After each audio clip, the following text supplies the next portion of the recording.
Super Rugby Power Rankings, folks. After round number 12, we are certainly at the business end of the competition. And, yeah, we don't have any undefeated teams. Hoorah. Well done, Reds.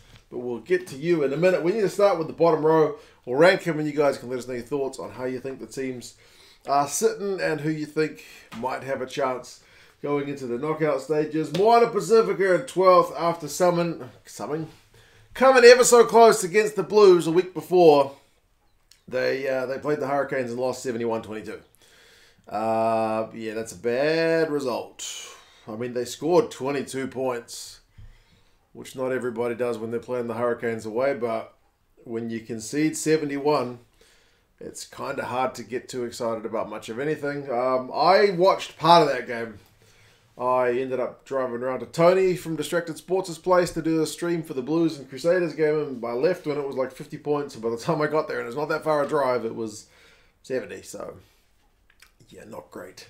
The Highlanders, speaking of not great, not as bad as like 71-22, and to be fair to the Highlanders, like Nardek scored a nice try, Dan Leonard-Brown, and they were in that game for quite some time, despite the fact they lose 48-32 to the Brumbies away from home.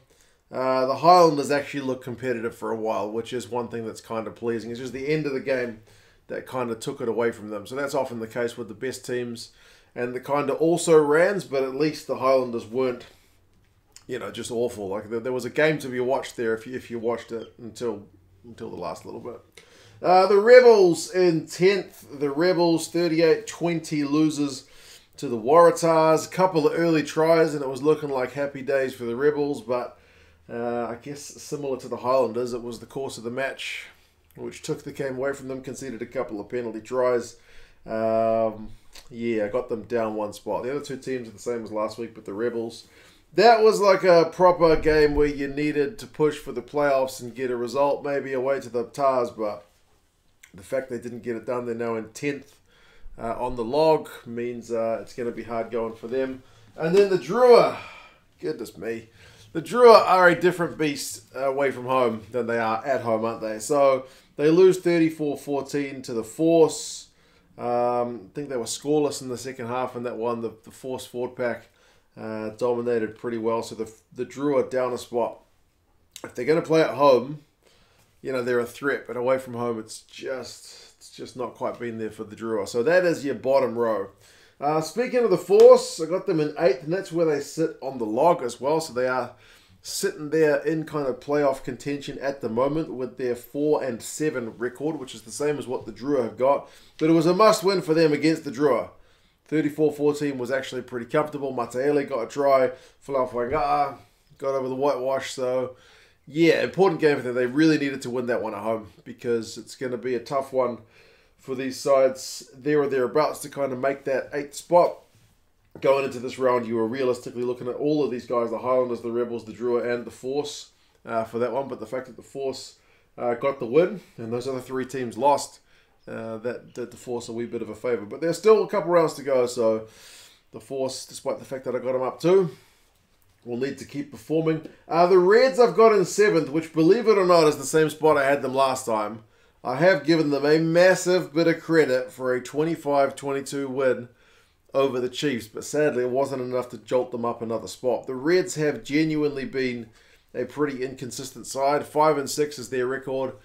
Seems like they're maybe getting a bit better, but it's kind of hard to say. You feel like the Reds are still a side at the turn of a hat, top of a flip of a coin. Could just go to custard. But absolute credit to them. They defended like beasts. McDermott looked great. So, yeah, good reason to be optimistic for the Reds with their first win on New Zealand soil in like 10 years and against an undefeated Chiefs side, albeit a bit of a changed one. Still, big shift from the Reds. They couldn't quite overtake the Tars in the power rankings, and I think that's the same on the table as well, actually. I think up until this point, power rankings have come out pretty much the same as the table. So the Tars, they win over the Rebels 38-20, a couple of penalty tries like I mentioned. Came back from behind in front of a decent wee crowd there in Sydney. So yeah, I think I said it last week and I'll say it again. I still reckon they're the second best of the Aussie sides. But we will see. We will see. There's still a few rounds to go to see whether they can kind of hang on to that position. And then 5th, are my Blues. The Blues. I got them down 2 spots.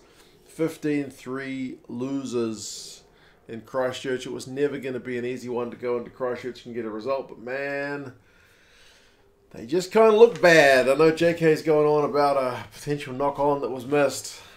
Papali'i got a red card, but the Blues just didn't look competitive, eh? So 15-3 is not hiding by any means, but at no point did the Blues really look like winning that game, which is, kind of even more disappointing than anything else. Like, at least the Highlanders in their game, they may have lost it at the end, but you thought for a while they could do this, but you never really thought that about the Blues.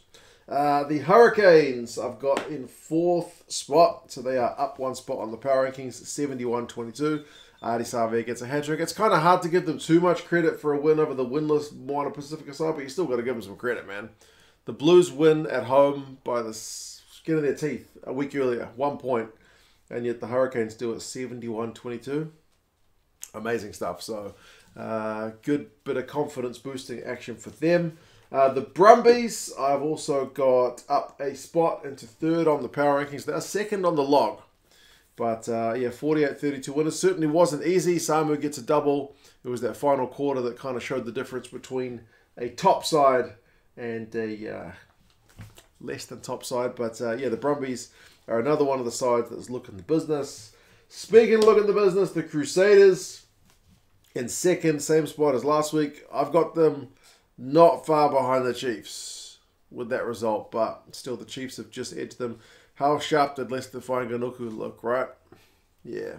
They didn't manage to blow the scoreline out against the Blues, but as I said earlier, they still looked ever so comfortable in front of a really great crowd as well. Fantastic stuff. Shame they weren't treated to a more competitive match, but I'm sure they will take the win over the Blues the way it came. And then the Chiefs, they lost. 10-1 is the record. They shifted the team up, and they paid the price for it. 22-25 losers.